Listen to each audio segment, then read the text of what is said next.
Would you like to begin a series of strategies that will propel you into achieving personal mastery? Do you desire to have breakthroughs in unlocking your potential? Do you seek to live a life that is full of joy, peace, and happiness? Each week, join Charles and Demetrius as they share tools and strategies that will help you take control of your life so you can live a life of peace, joy, and abundance. Now, here are your hosts, Charles and Demetrius. And welcome back to another episode of Inner Success Radio. I'm your host, Chuck Rivers, alongside host Billionaire Brown. And this is your show where each week we bring on inspiring guests to help you unlock your full potential. Let's go ahead and jump right into today's show. We have a Dr. Renee Rivard. Dr. Rivard, how are you doing this evening? I'm great. How are you guys? We are awesome. Great. Doing awesome. So before we get into the interview, Dr. Rivard, we have a question of the day, which is ran by Demetrius. Demetrius, take us away, bro. All right. Well, let's do it. So, ladies and gentlemen, the question of the day. Eeny, meeny, miny, mo. Let's go. All right. What's the craziest thing a boss has ever asked you to do? All right. And for those of you that are running on the treadmill at the gym listening to us we never forget about you that are listening to us on your way to work. Let me say the question again, and then we'll shoot it over to Chuck. The question again is, what is the craziest thing that a boss has ever asked you to do? Chuck. So this was actually an ex-boss. So I had left my position back in October, and this was probably not too long ago, probably a couple of months ago, where I got a text message from him asking for my login information for a company laptop that was left behind.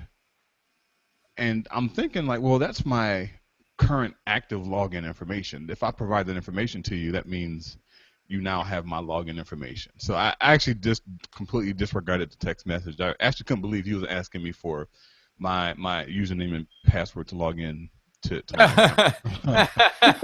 account. And what's funny is one of the ladies who was going to be picking up using the same laptop that I was using, she had called me and said, "Hey Charles, can we get your password? Do you remember your password for the laptop that you left behind?" I said, "Hey, well no, that I can't give you that. That's my current login information." They're like, "Oh, okay."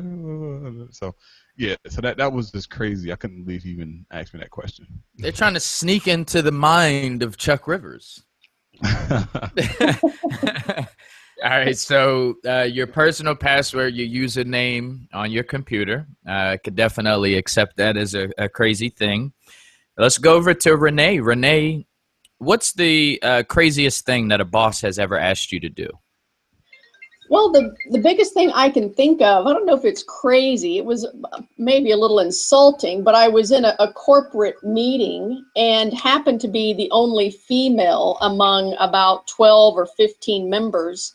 And they needed somebody to take some notes and record what we were talking about and kind of act as the secretary. And so they all turned to me and said, "Renee, would you do it?" And I kind of thought, well, is this because I'm the only female in the room? To me, it was like super crazy. I thought, no way, can this be?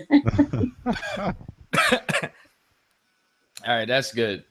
All right, the craziest thing that a boss has ever asked me to do is I was in White Marsh, Maryland. The first time I ever worked at a fast food restaurant, believe it or not, it was in college. And I worked at McDonald's for like 2 weeks.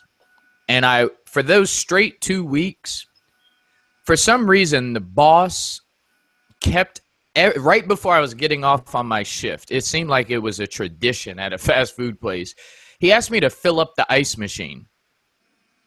And I thought it was the worst thing because he didn't ask me during my shift. He always asked it to me right when I was clocking out.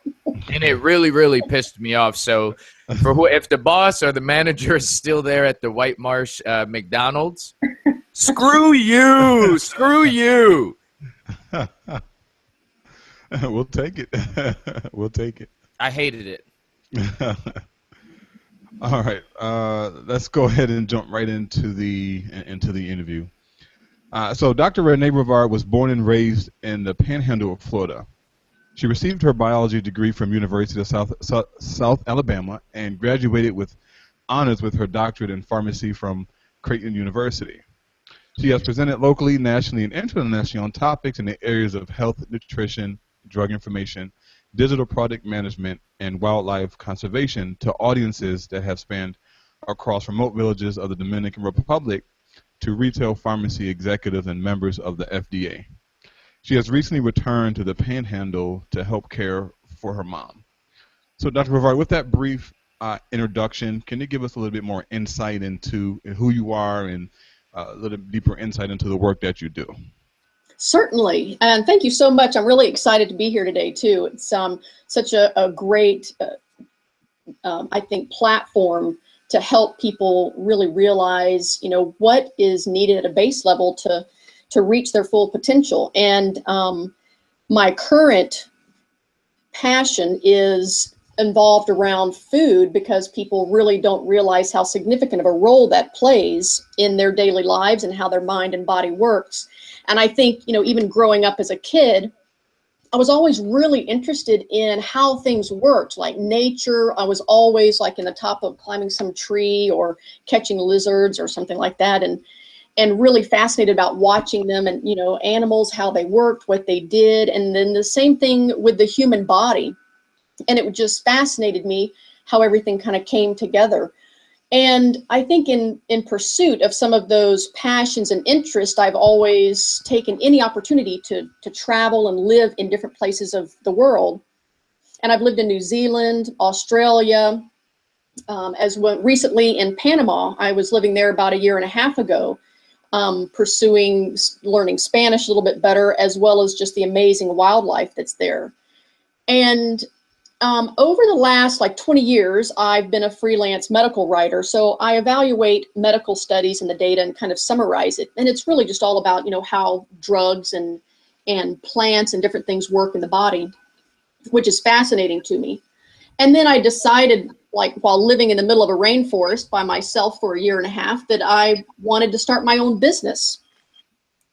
So that's what I did. I started studying, becoming an entrepreneur, and about that time, my mom was diagnosed with a rare brain disease. It's a atypical form of Parkinson's disease. It's called progressive supranuclear palsy, which basically just identifies different parts of the brain where the cells are not working very well. And so I started wondering, well, is this disease genetic? And I wasn't quite sure. So I knew where to find the answer, which was in the medical studies. And that's what I did. And that was my comfort zone too. I've been doing it for 2 decades. So I looked into the medical literature, started researching pretty much everything I could find on health, nutrition, and disease. And what I discovered just kind of blew me away, because as much as I'd been reading medical literature and data, I had never come across this area of nutritional genomics or epigenetics, which is how everything in our life impacts our DNA and our genes. And in reality, science is now showing us that our genes do not cause disease.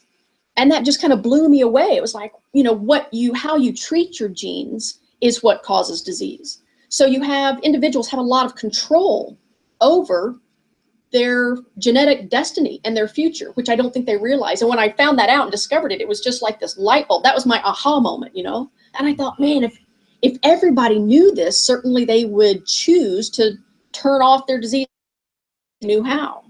So that was kind of, how my journey progressed. And then my mom became quite ill. So I moved from Panama, back to the Panhandle of Florida to help care for her. And that brought me to today. And when did you start your business exactly? I started studying becoming an entrepreneur in 2014. So yeah, just a couple of years ago. Okay.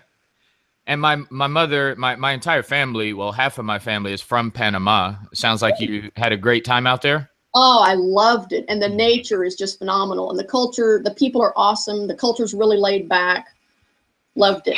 Yeah, I went there twice. Like the first time I went, I don't know if you know the history of Panama, but I went during like right after the Noriega, kind of shortly after the whole Noriega thing. Oh yeah. And I was totally freaked out because at that time, all the, military and everybody was just walking on the streets with guns. And as a kid, I was super scared. But like a few years ago, I did go back because my family goes like twice a year. Yeah. And it was the most beautiful, like they rebuilt the whole country. Yes, it's amazing. It's beautiful. And I don't know, have you ever read Path Between the Seas?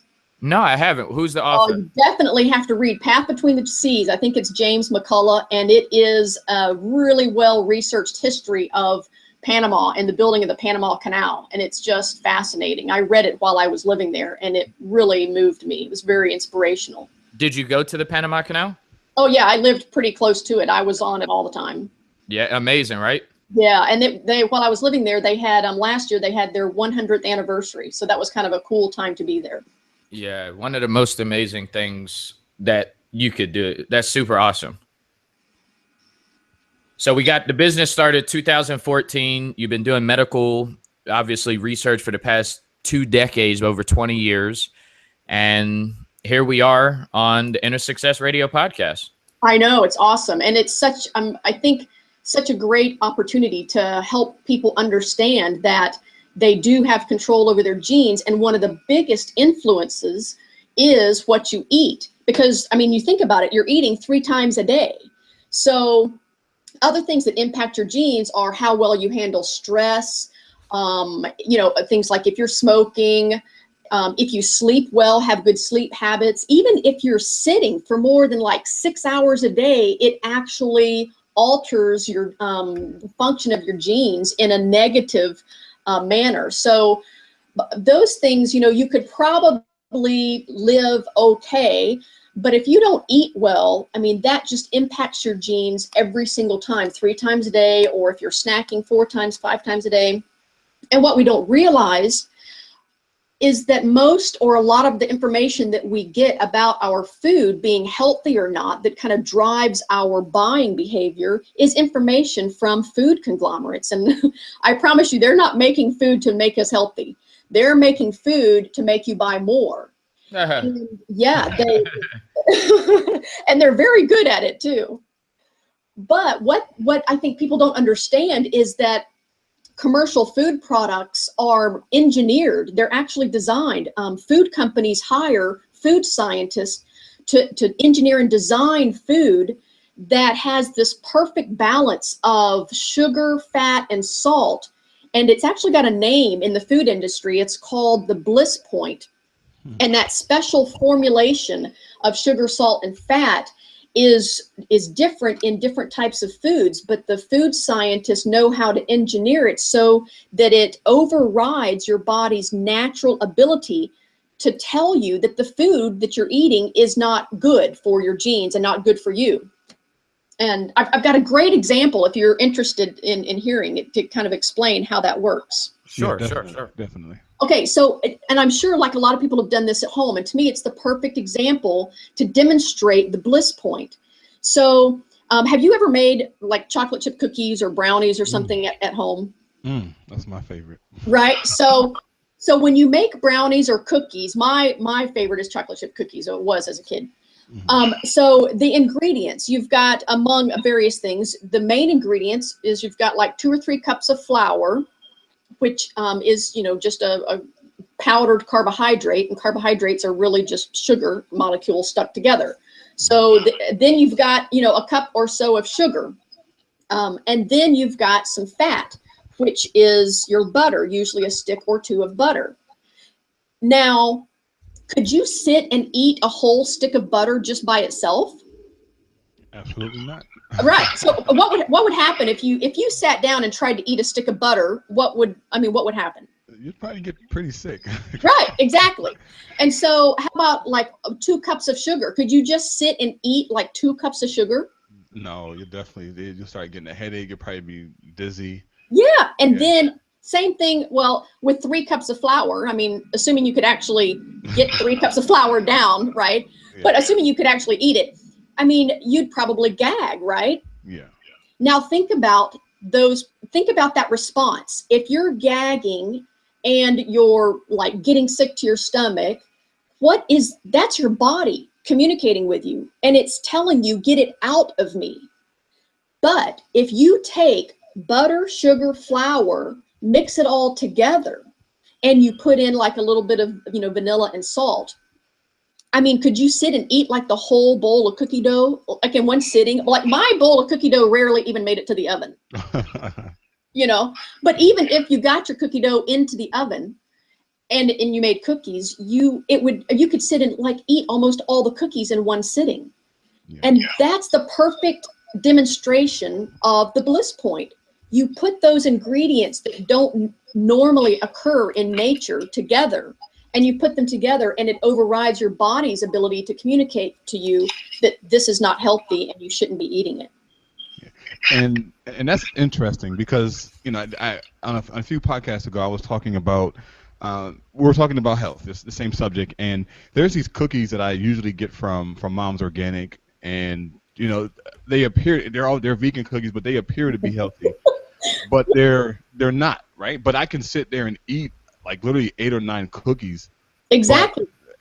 On the flip side, when it comes to like if I just was to pick up a plum, like it's just weird how you can't binge on a plum. Like I can probably eat 3 or 4 plums and I'm done. But I can sit down and eat like 8 or 9 cookies and still want more, but have to force myself to stop eating them. Exactly. See, you can hear your body when you're eating natural food. I mean, humans are natural beings, and when you eat natural food that's intended for you, then you can hear your body talking to you. Like you said, you eat 2 or 3 plums, you're full. But if you eat food that's not natural for you, which means it's very gene unfriendly, and you just, you can't eat just one. And remember, those foods are designed, they're engineered so that you cannot eat just one. And so that's what's fascinating to me, is just really understanding that concept, because when you understand that food that you're buying is really controlling you, or that the food companies are controlling you, I think it helps empower you to make better decisions. You don't look at food the same way. Now, is a lot of this hold the same truth with like dog food? Because I had a conversation with somebody, I think it was about a week and a half ago. Yep. And they were talking, I don't own a dog, but I helped raise a couple dogs like through college. And it from what I'm understanding, a lot of the mainstream food that is inside of dog food is not the best. Is that something, an area that you've done research in as well, dog food, or no? It's not. We are an animal. Humans are animals. So any animal that is eating a food that is not from nature, and all you have to do is read the ingredients.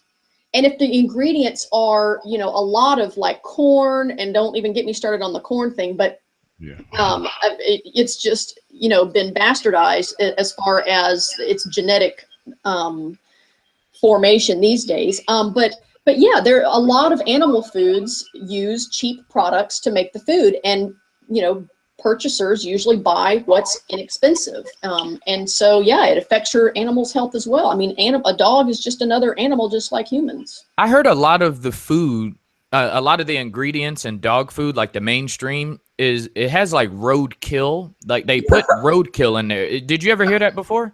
No, I've not heard that, but it wouldn't surprise me. Yeah, if you look on there, I did look into it. Yeah. And it appears that some of the ingredients in some of the animal food that they put some roadkill actually in there, which I found pretty interesting. Yeah, that would kind of surprise me, because having done a lot of conservation work in Australia, I did a lot of rescuing of and rehabilitation of like koalas and birds and all those types of things in Australia. And you have to be careful about knowing the source, even with roadkill. If you knew that it had not been tainted somehow and hadn't been eating, on the side of the road where they sprayed, different insecticides or pesticides or things like that. But I mean, just with any food source, you want to know what that food source has been eating, because You know, you're not just what you eat, you are what you eat eats.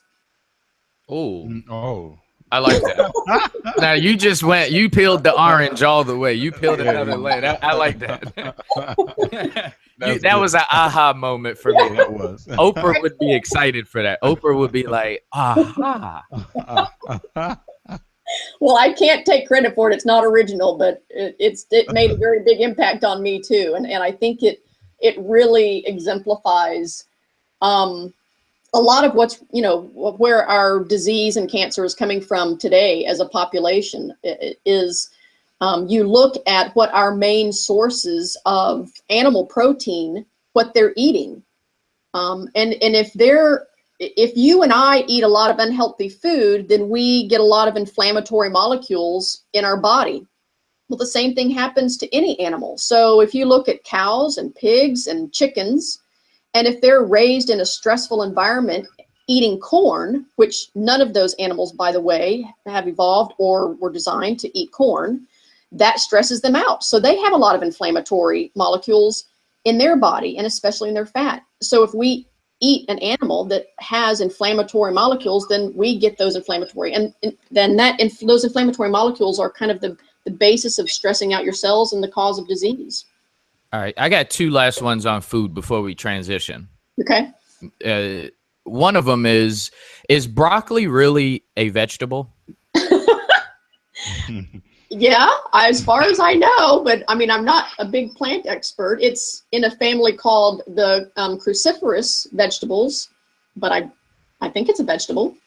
Okay. And my second one is my water of choice right now, well, not choice, but the one that I've been really drinking a lot is Aquafina and Deer Park.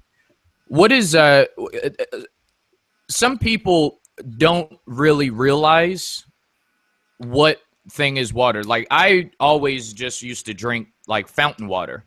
Mm-hmm. Right? Because that's the way I was grown up. I was raised, and I've been stubborn over many years. Everybody keeps saying you need to start drinking bottled water. And it took me a long time to make the transition. Yeah. Now, what is something that we may not know about bottled water or water in general? It's not an area that I've spent really any time on. The one, I think, kind of theory or school of thought regarding water, as far as one particular type being better for you than another, is alkaline. Right.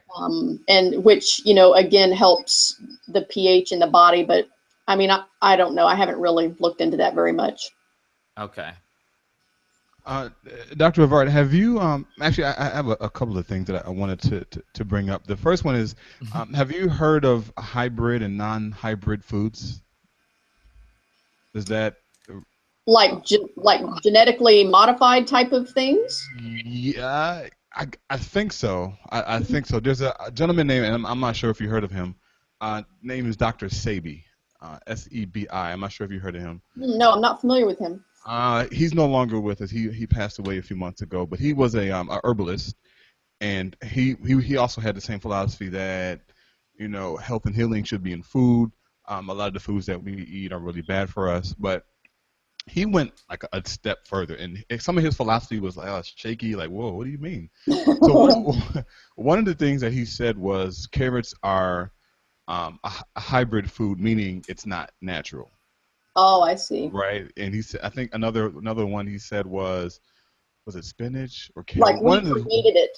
One of those two. Yes. So he said like those type of vegetables and fruits were man-made, and it took me a while to kind of, because a lot of research and data goes into carrots, right? People drink carrot juice. It's supposed to improve your eyesight and whatnot. So do you believe that? Is that something along the lines of, yes? I could see where he's coming from. Yeah, I mean, I could see where he's coming from, because when you're looking at humans genetically, you know, humans have been around for some like 200 million years. And if a food you introduced or we created, even like grains, you know, were just really domesticated in the last 10,000 years. When you compare that to 200 million, that's just a speck in our, you know, genetic evolution. So I could see the theory behind that.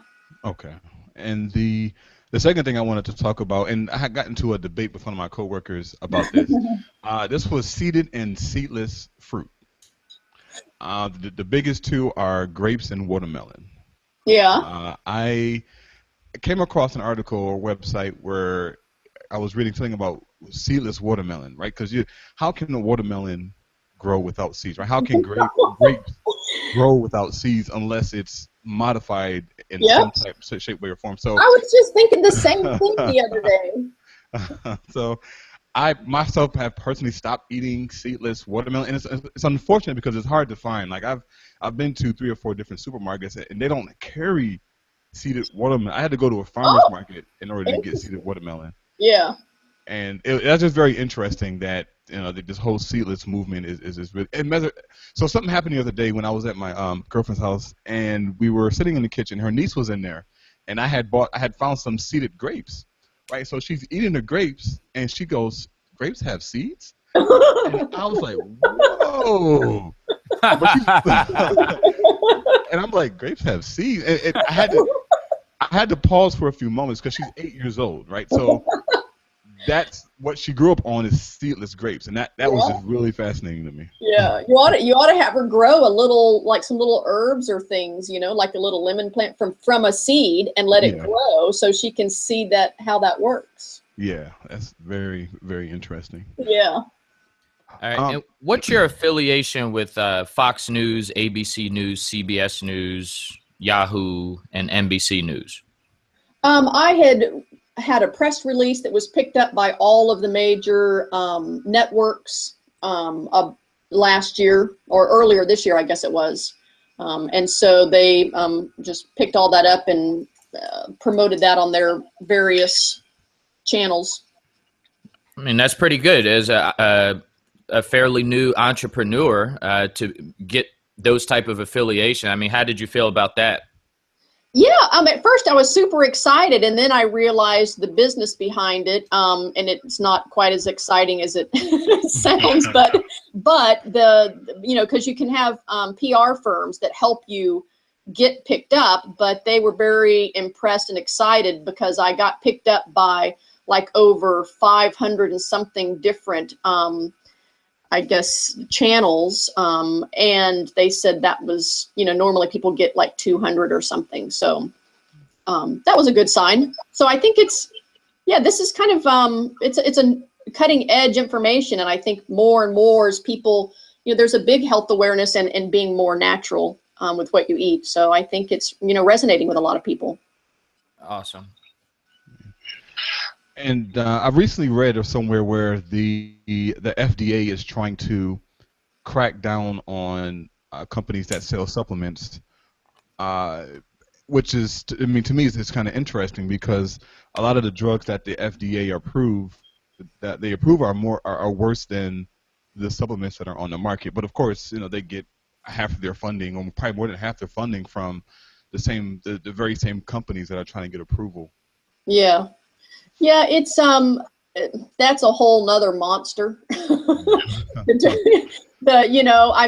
There's some good intent most of the time, and there is, good practice most of the time, but it's also, marred with a lot of hidden agendas, and, you've got money and government and drug manufacturers all kind of tied into that process. So, I think that's why I like the medical research, because I enjoy kind of trying to find out really what's going on and the truth. And you can't ever, you got to remember, news conglomerates give you the information that's going to create a little bit of fear in you so that you tune in and that you stay tuned in.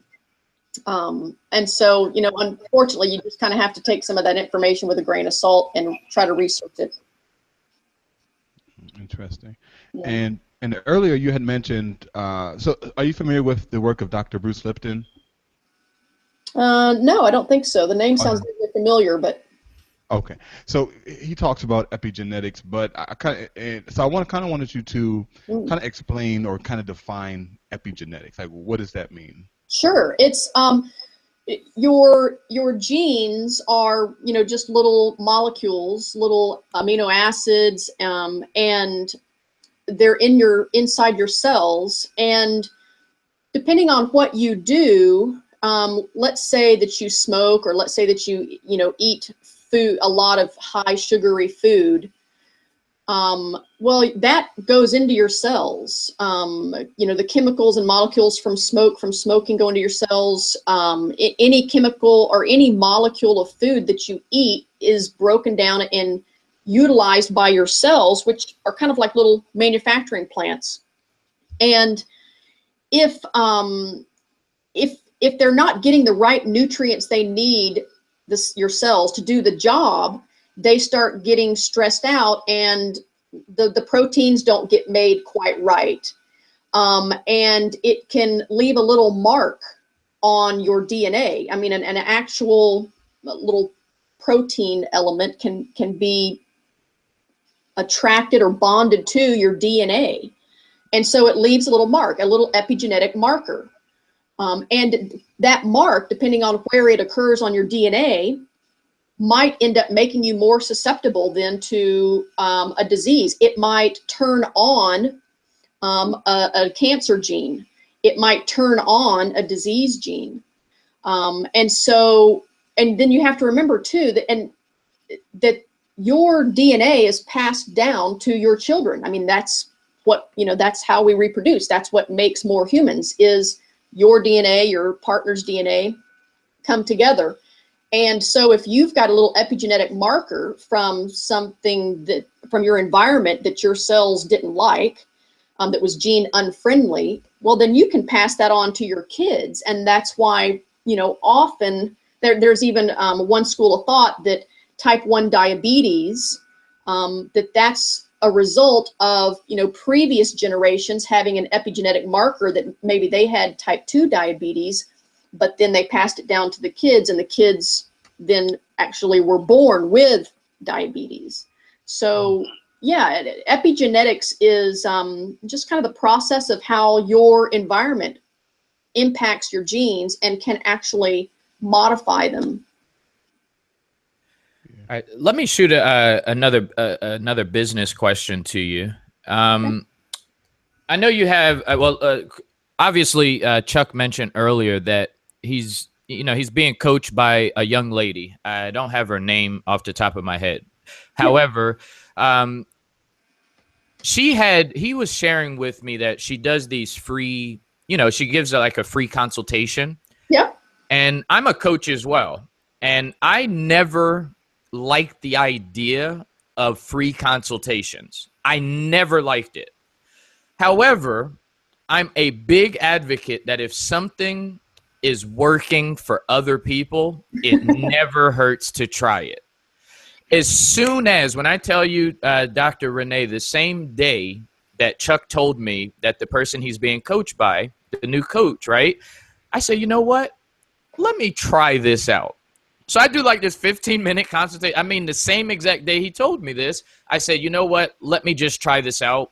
And I promise you, this has built up an interest and curiosity of new clients that is out of this world. And I know that you do a free 30-minute online consultation. Yeah, definitely. How is that working out for you? Like, is that like as good as I've been experiencing, or is it like, what's your take on it? How is it working out for you? I love it. And it works great. I mean, because for me, well, from a business, I kind of have to put my two different hats on. If I put my business hat on, from a business perspective, who are you likely to maybe trust or take information from or purchase a product or a service from? It's going to be somebody that you know more than it is somebody that you don't know. Well, the best way to get to know somebody is to sit and talk with them. When I take off my business hat and I put on my heartfelt hat, which is, I really want to help people, and selfishly, I get a lot out of sitting down and talking with people, because I can see how, when I tell them these things, how much they start having little aha moments, and then it just builds from there. But I know how easy it is to get started eating really healthy, really simply. And I really don't like, the detoxes and the 30-day this, and it's better just to go slowly. So I like sitting down with people, getting to understand them as a person and their eating habits, and give them, one or two little changes that they can make, but also, letting them know how this can kind of progress over time. And it's just, I love interacting with people like that and getting them started. It's just so simple. And I love it. I get a lot from it too. All right. So a lot of our listeners may be interested in doing a free consultation with you, which I always say, I believe if you want to be the best, you have to invest. And if you could get a free consultation, like, listen, if you're struggling in something, it never hurts to take something free, right? My mom always taught us, my mom said, listen, if it's free, then it's for me, right? So so here's the follow-up. Here's the follow-up question. Okay, so you're having these free consultations. Does it give you an opportunity? Obviously, you ask them some questions. They get a feel for you. You get a feel for them. At the end of these 30-minute free consultations that they have with you, do you ever does it give you an opportunity to say, hey, I can help you, or hey, I can't help you? Like, what is the relationship once this 30-minute consultation is over? Or do you just figure out a way to work for, coach everybody? I work from the premise of empowering people with information and knowledge. It's kind of like the old adage, you can lead a horse to water, but you can't make them drink. And so I love educating people and empowering them with information that they then need to use to make up their own mind. So, it's not like I say, you have to eat this, you can't eat that. It's up to them. I want to tell you how food works in the body. I can give you some options based on your current eating habits of one or two changes to make, and empower you with information of knowing exactly how this food is working in your body. But then I leave it up to people to say, and they're like, oh, you're going to tell me I can't eat this. I said, no, you can eat anything you want to. That's your call. People have to want to make a change. You can't make people make a change. That's awesome. Dr. Rivard, so have you heard of neurofibromatosis? Okay. Fibromatosis? Neurofibromatosis. Okay, it's okay. Your muscle fibers and neurological, some sort of neurological inflammation or problems with muscles. Is that what it's related to? Well, it's where tumors grow, attach themselves to the nervous system. So from what I understand, it's a genetic change on chromosome 17, which activates the NF, is for short, is what it's called. Earlier, you had mentioned about how diet of your parents can impact your whatever genes are turned on. Yep. So my mother also has it. So my mother has it as well, but my father didn't. I was speaking with an herbalist a few weeks back, and he was asking me questions about it, and I said, well, yeah. And at the end of the day, he said, well, it was probably your father's diet which led to the activation of the NF1. Is that something similar to what you said earlier, or is that it is? Okay. Yep, definitely. And it depends on, what genes, and the thing you can do is like 23andMe, or a lot of different, companies can do most of your genetic code. And I had that done with my mom so that I could, see what the genetic anomaly was with her, or the genes that she has that made her susceptible to her brain disease. And so that I can get my genes done and see if, I'm susceptible to that as well. That's awesome. Awesome. And this is and the last question that I have is, as far as tumors. So, can the foods we eat actually shrink tumors? Can tumors actually be reversed? Definitely. And with the biggest science now, if there's a great book called "Tripping Over the Truth," and it's kind of a summary or a review over the history of cancer research. And it's a great insight into basically cancer cells feed on sugar. That's the only fuel that they can use. Your healthy human cells, they can use sugar or fat as a fuel.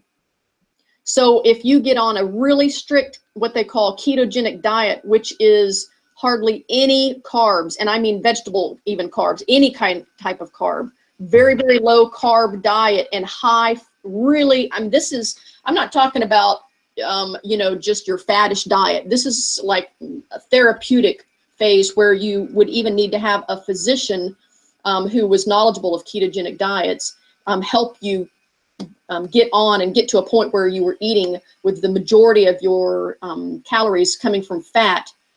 And when you do that, you starve cancer cells because they can't use fat for energy. So if they don't have sugar, they die off.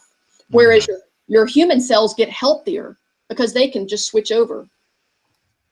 So that's a really good book to take a look at for anyone who's interested in seeing a little bit more about cancer. And it doesn't start with genes. Genes is kind of the second step. It starts with what you're eating and if you're creating stress that then turns on certain genes or not.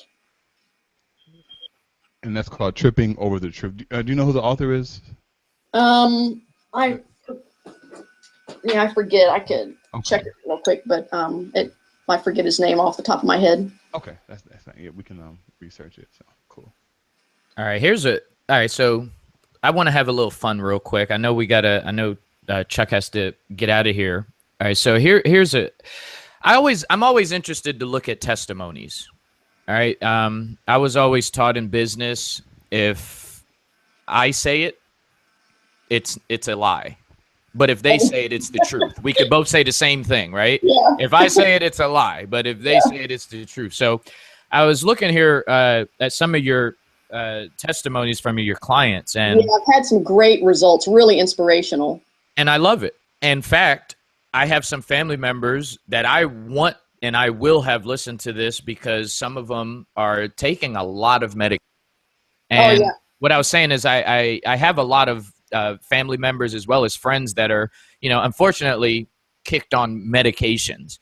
And I love this testimony because one of your clients, they were basically hooked on medications for over 12 years. And through working with you, they found an alternate or they found a solution to it. Would you mind just sharing a little bit about that? Because I know a lot medications, people are hooked on medications and we don't even know it. A lot of people do it under the radar. They don't talk about it, but they're piling on medications every single morning, afternoon, and evening. And you helped somebody that was stuck on them for 12 years. What was that all about? Yeah, and the interesting thing is that's a physician. He is an orthopedic physician, and I think there's conventional medicine, and that is born out of an educational system that teaches clinicians that giving a drug is the default response. And so fortunately, integrative medicine is starting to become play a bigger role now. And integrative or functional medicine physicians look at the whole body and they'll use a drug if needed, but they first go on, lifestyle diet and all that. And that's what, happened with Dr. Mike Woods, the orthopedic physician. And he was, up in his 60s and had type 2 diabetes and a number of other issues, asthma and arthritis and a family history of cancer.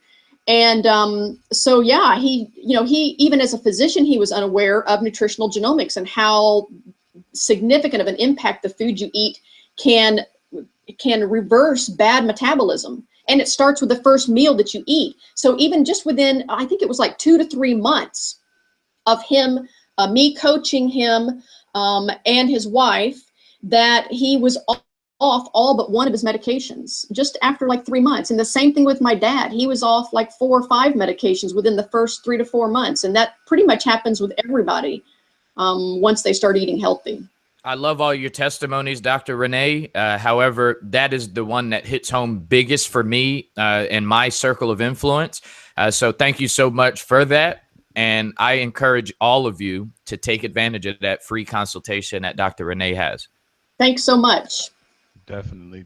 So as we begin to wind, and before I say this, it's interesting how quickly these diseases can be reversed, right? It is. I know. It's not overnight, right? But 3 months to I know. complete off medication, like that's worth it, right? If you That invest in, is, yes, that's the body's natural default state, is to be healthy. yeah. Yeah, and I always believe that and this is my personally, that there's a cure for, I would say, 99% of the diseases that are out there. Exactly. And it's eating good food. Yes, yes. And then, of course, when you add in exercise, rest. Definitely. I know some people also get into like meditation and some of the Eastern practices. All that tied in together, you can really bring the body back to homeostasis. Very much, yes. Definitely. So before we head out of here, Dr. Rivard, I wanted to talk a little bit about your course that you have on your website, Healthy Food, Happy Genes Lifestyle Course. Oh, yeah. Can you explain a little about what that course is and what people will get from going through that course? Certainly. It's basically, I've tried to put together everything that I do when I coach someone in person, and I've put it all into a step-by-step process that they can walk through and without being overwhelmed by a lot of information and a lot of stuff to do. And so each week there is a different module, and I've got recipes, I've got information. It's just everything that I would normally do in person. I've put it into a course that allows me to go with a person and walk them through everything that's necessary to very simply eat healthy and to show people how simple it is. And it's you'll get a lot of videos and recipes and cooking videos, and then at the very last module, I've got some 5 basic elements that you can measure the effect on your genes and on your body that your new healthy food is having on you. Because a lot of people just, well, besides symptom improvement, you can actually measure. You can look and measure if your risk of disease is going up and down. You can look and measure if the cellular inflammation in your body is going down. So I provide, the last module has a lot of things that you can track and measure. So it's a lot of great advice, and it's what I give people in person coaching, but for a lot lower price. Yeah, that's amazing. And and there's so much information out there for somebody who wants to get started. We can tell them, hey, just go Google it, but then you have thousands and thousands of web pages all saying different types of things. So I think your course definitely provides a great benefit to people who want to get started down this path of healing. So thank you so much for doing what you do and putting that course together so you can reach the masses. You're welcome. Demetrius, you got any closing remarks? No closing remarks. However, I do have a question for Dr. Renee. Yes. Are you reading any good books right now? Because I'd love some recommendations. I am actually. I just started a new book yesterday. A lot of my books are business, but this one is a pleasure reading, which is fun, and it's it's called A Short History of Just About Everything by Bill Bryson. And it's if you like science, it's awesome because he writes. If you've read any of Bill Bryson's work, he's got a pretty good sense of humor. But he spent about 3 years just talking to a bunch of scientists, and anyway, that's one of my latest pleasure reading ones. The other one was Salt, Sugar, and Fat that I just finished a few months ago by Michael Moss. And that's, if you want to know what the food industry is all about, that's a great one to read. I'm out of questions, and I just wrote down both of those. I'm an avid reader, and I appreciate you giving me those recommendations. And other than that, thank you so much for taking time out of your busy schedule to be here with us. We wish you the best of success, and I just wish you that the first 2 years was good, obviously, for you as an entrepreneur. But I wish you to double, triple the impact that you're putting out there to the world in the next 2 years of your entrepreneurship. Thank you for being here. Thank you so much. I really appreciate the invite. I've had a really good time. Awesome. And again, Dr. Renee, just to piggyback off Demetrius again, thanks for coming on. Can you let us know, our listeners, where we can find you, social media, website? Definitely. My website is called isdiseasehereditary.com. And I've got a Facebook page by the same name, Instagram, got some great vegetable breakfast recipes and photos. I've got almost 300 of them. And then occasionally I'm on Twitter as well. Okay, perfect. And we'll definitely have the links to your contact information in the show notes when it goes live, and also people will be able to access it through iHeart, iTunes, TuneIn, Google Play, and Stitcher Radio as well. That's fantastic. Thank you for helping me spread my message and make people healthier. No problem, Dr. Rivard. So I always end the shows with a scenario, and they usually just pop in my head as the show is coming along. So please don't judge me on this one. So you're abducted by aliens, right? They take you to a planet, and they have you in an interrogation room. Yeah. They sit you down and they ask you, Dr. Renee Rivard, what is one thing that you wish you can change about humanity? What would you tell them? Ooh, what's one thing I could change about humanity? Oh, I think we're doing a pretty good job of changing. Gosh, I'm not one to want things to change because is that kind of a cop out of an answer? Because, No. Because I like the way, I think when things change based on whatever is going on, that, that's the best adaptation there is. So I don't think changing anything would necessarily be a good thing. Well, that's perfect. That's the perfect answer. So, but again, Dr. Rivard, we thank you so much for coming on, and we'll definitely love to have you again on in the future as well. I'd love it. Thanks so much. Thank you. Bye-bye. Bye. Whew.